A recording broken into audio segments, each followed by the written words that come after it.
I am sitting inside a cabin right now that cost me $300 to build. $300, not 300,000.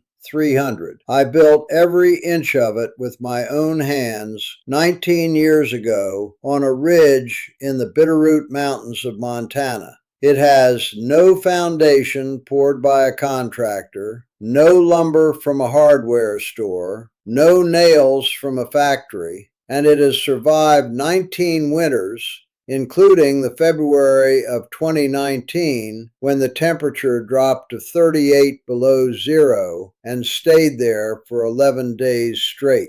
The walls did not crack. The roof did not buckle. The door still closes the same way it closed the day I hung it. I want you to hold that number in your head while I walk you through exactly how this cabin was built, what it is made of, and why the exposed structure underneath it is the reason it is still standing, while houses that cost 400 times more are already rotting from the inside out. Stay with me until the end because there is one technique I used on the floor of this cabin that I have never heard a single builder, homesteader, or survival channel mention in 20 years. And when I tell you where I learned it, you will understand why it was almost lost forever. I walked away from a life in Pittsburgh when I was 37 years old.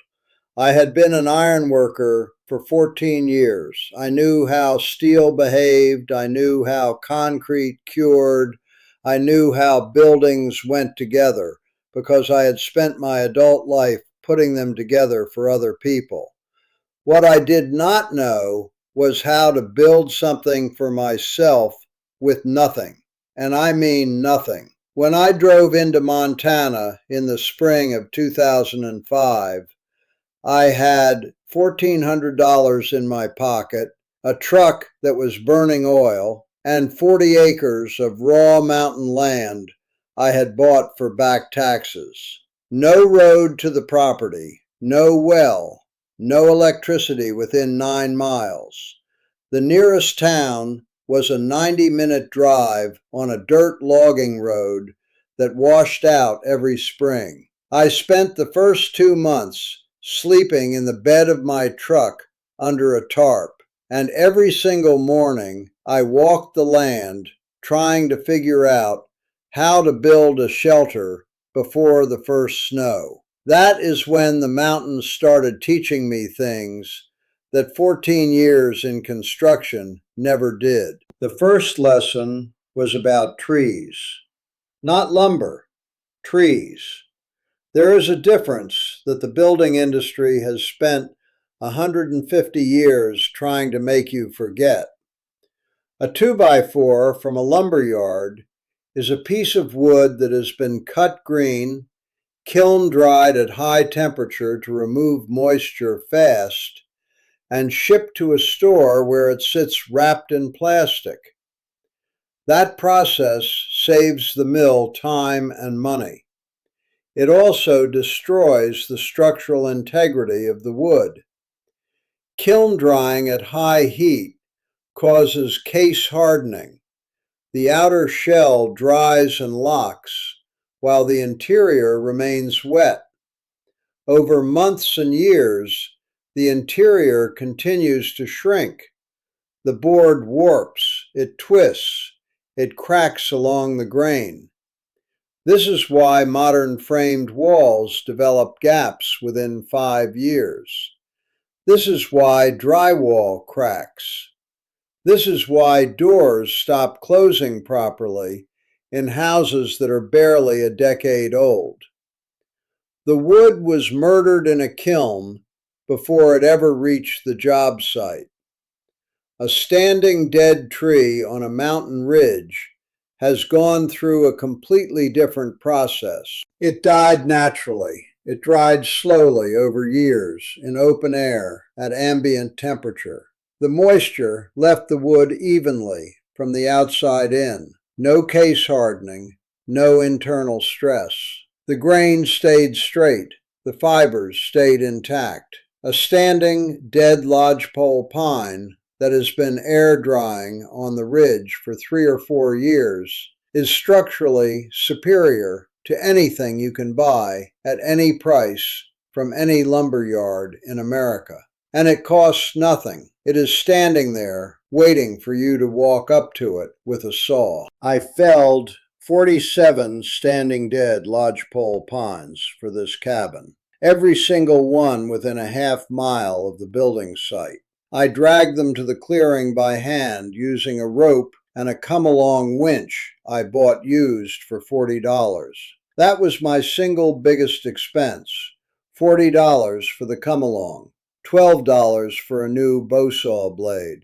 The rest was sweat and time. I stripped the bark with a draw knife I made from an old truck leaf spring I found rusted in a ditch on the logging road, heated it in a campfire, bent it, ground an edge on a flat river stone. That draw knife is still hanging on the wall behind me right now. It still holds an edge.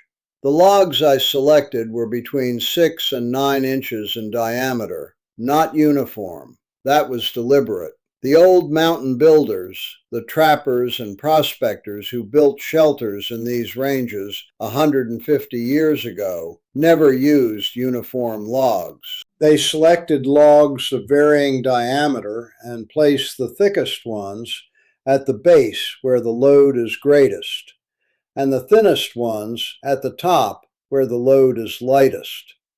This is called graduated log construction.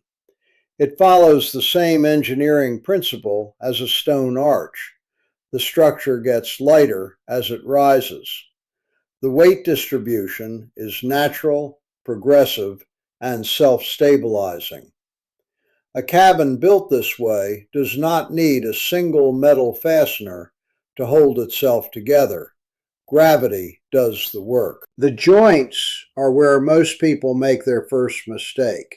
They try to notch the logs with a saddle notch, the classic Lincoln log style you see in every cabin building book. That notch looks clean, but it creates a channel that collects water, snow, and ice. On a mountain at 6,200 feet, where snow sits on the walls for 5 months straight, a saddle notch is a rot factory. I used a Scandinavian cope joint, also called a Swedish cope. Instead of cutting a notch down into the log, you scribe the shape of the lower log onto the bottom of the upper log and carve a concave channel that sits down over the lower log like a cup sitting on a ball. Water cannot pool. Snow slides off the joint. The contact surface is 3 times larger than a saddle notch, which means the friction hold is 3 times stronger. The only tool I needed was a set of log scribes, which I made from 2 bent nails welded to a hinge.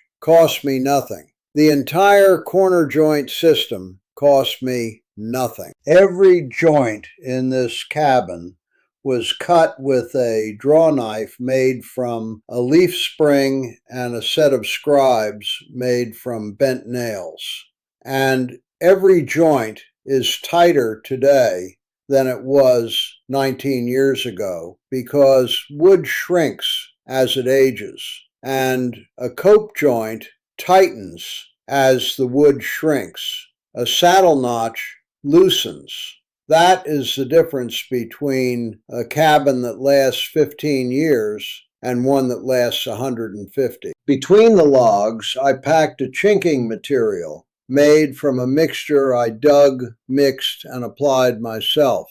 The old mountain recipe, and I mean the real old recipe, not the commercial chinking you buy in a tube, is clay, sand, chopped dry grass, and a small amount of animal fat.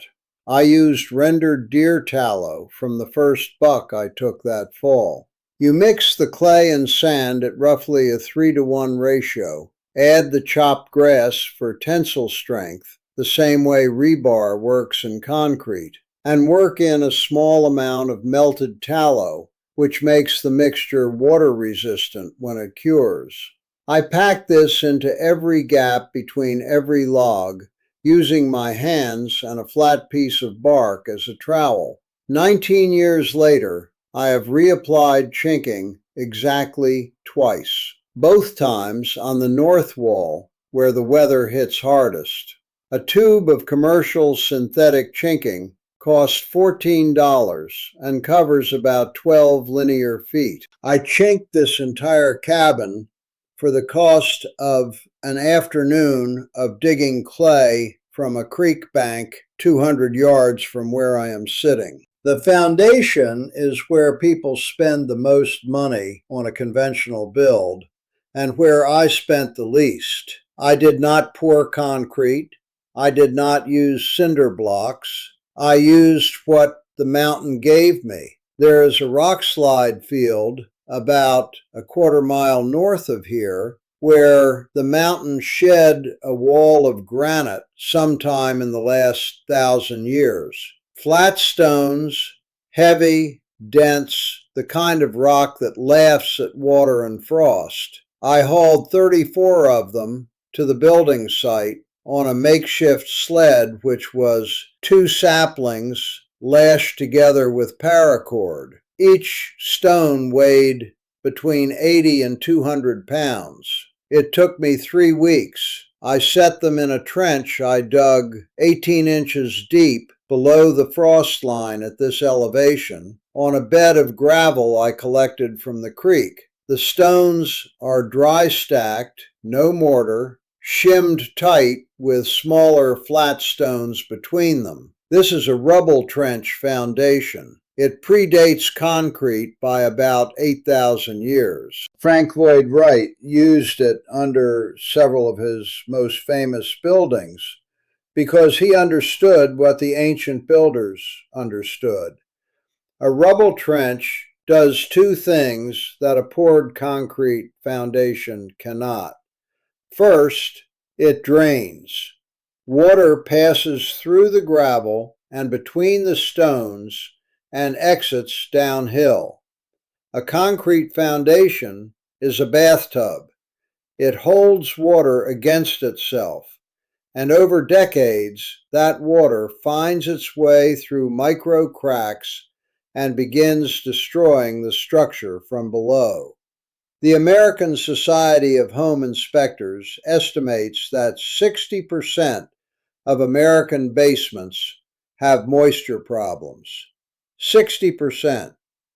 The rubble trench under this cabin has been sitting in mountain runoff for 19 years, and the floor above it has never shown a single sign of moisture. The second thing a rubble trench does is flex. Concrete is rigid. When the ground shifts, and on a mountain it always shifts, concrete cracks. A rubble trench absorbs movement. The stones settle and redistribute. The foundation moves with the land instead of fighting it. That is why this cabin has survived 19 freeze-thaw cycles at 6,200 feet, and the foundation has not moved more than a quarter inch in any direction. I checked it with a level last spring. The roof is where I spent real money, and I do not regret a single dollar. The structure is lodgepole rafters, same standing dead trees, notched into a ridge beam and bearing on the top wall logs. But the covering is not thatch and it is not bark. I bought 4 rolls of corrugated metal roofing from a rancher in the valley who was tearing down an old hay barn. He sold me all 4 rolls for $85. That was nearly a third of my total budget, and it was the best investment I made. A metal roof at this elevation is non-negotiable. Snow loads in the Bitterroots can reach 60 to 80 pounds per square foot in a heavy winter. Thatch or bark will compress absorb water, and eventually collapse under that weight. Metal sheds snow. It sheds rain. It lasts 40 to 60 years with zero maintenance. Under the metal, I laid a course of bark slabs as an insulating layer, then a layer of moss and dried grass packed tight. This creates a dead air space between the metal and the interior ceiling that acts as insulation without any manufactured product. The temperature difference between the metal surface and the interior ceiling in January is routinely 30 degrees or more. The cold never reaches the living space. Total roof cost was $85 for the metal. Everything else came from the forest floor. Now here is the part that I have never heard anyone talk about. Not in 20 years of living out here. Not on any survival channel, any homesteading forum, any book I have ever read about off-grid building. And I have read most of them. It has to do with the floor. Most cabin builders either leave a dirt floor or they lay logs flat and call it done. A dirt floor is cold, brutally cold in a mountain winter. The ground at this elevation stabilizes at about 45 degrees year-round once you get below the frost line. That sounds reasonable until you realize you are standing on a 45-degree surface in January, while the air at head height might be 65 degrees from your stove. Your feet are freezing.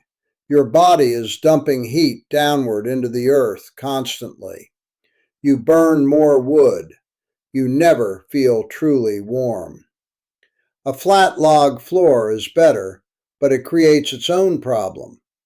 Logs laid directly on a rubble foundation trap moisture between the wood and the stone. Within 5 to 10 years, the bottom surface of those logs begins to rot, even if the wood was perfectly seasoned. I was not willing to accept either option. What I did instead, I learned from an old trapper's journal I found in a Forest Service cabin that had been abandoned since the 1970s. The journal was written by a man who had trapped in these mountains in the 1930s and 40s.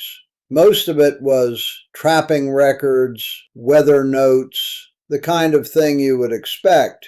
But in the back pages, he described how he rebuilt the floor of his cabin after the original dirt floor nearly gave him frostbite one December. He dug out the interior floor space to a depth of about 14 inches.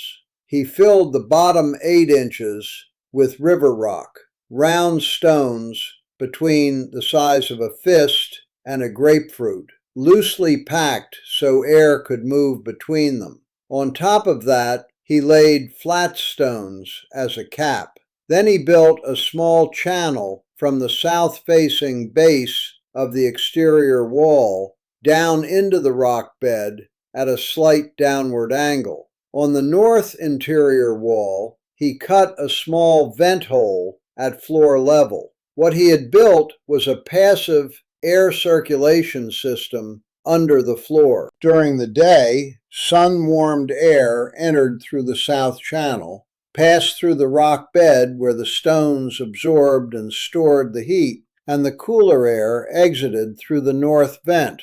At night, the process reversed. The stones released their stored heat upward through the flat stone cap into the living space. The floor was warm, not heated by a stove, not insulated with manufactured material. Warm because the earth and stone underneath it had been slowly collecting thermal energy all day and releasing it all night. When I read that, I sat in that abandoned cabin for an hour staring at the page. This was the same principle as the Roman hypocaust, the same principle as the Korean andal, the same principle that the Amish in Holmes County, Ohio, called the floor breath. And this old trapper in Montana had figured it out alone in the 1930s with nothing but river rock and common sense. I built the same system under my cabin. It took me an additional 2 weeks of hauling rock from the creek. The rock bed is 10 inches deep. The cap is flat granite from the same rock slide that gave me the foundation stones. The south inlet channel is about 4 inches in diameter, angled down at roughly 15 degrees. The north vent is the same size at floor level on the opposite wall. The day I finished and sealed the floor, I noticed the difference within hours. The floor was warm underfoot for the first time since I had been living on this ridge. That winter, my wood consumption dropped by what I estimate was a third. I was not heating the floor anymore. The floor was heating itself. That trapper's journal is still sitting on my shelf. His name was Edward Parran. He died sometime in the early 1960s based on the last dated entry. Nobody published his methods. Nobody studied his floor system. Nobody gave him credit for independently reinventing a heating principle that civilizations have known for 2,000 years. His journal would have rotted away in that abandoned cabin if I had not picked it up. And every modern off-grid builder who lays a cold, flat floor in their cabin does so because the knowledge that could have saved them exists in a forgotten notebook in the mountains and nowhere else. I want to put a number on all this so you understand exactly what I am telling you. 47 standing dead lodgepole pines. Free, dragged by hand. A come-along winch, used, $40. A bow saw blade, $12. Corrugated metal roofing, 4 rolls from a rancher's barn, $85. Paracord, 2 rolls, $18. A box of assorted screws for the roofing, $22. A used wood stove I found at a yard sale in the valley, $65. Stovepipe, used, from the same yard sale, $30. 8-inch spikes for pinning the ridge beam, bought new because I was not willing to risk the roof on used hardware, $28. That is $300 total. I have the receipts in a coffee can on the shelf next to Edward Parran's journal. Everything else came from the mountain. The clay, the sand, the grass, the stones, the logs, the moss, the bark, the deer tallow, the draw knife made from a leaf spring, the scribes made from bent nails. Free, not cheap, free. The average cost of a new home in Montana in 2024 was $437,000. The average mortgage payment on that home runs about $2,800 a month for 30 years. That is $1,008,000 paid over the life of the loan for a structure built with kiln-dried lumber that will begin deteriorating within 10 years on a poured concrete foundation that will crack within 20, insulated with fiberglass that loses R value the moment it gets damp, and finished with drywall that turns to mush if you look at it wrong. $1 million for a house with a 30-year design life. I spent $300, and mine has already lasted 19 years with no signs of stopping. The logs are harder now than when I stacked them. The foundation has not shifted, The roof has never leaked. The floor is warm in January.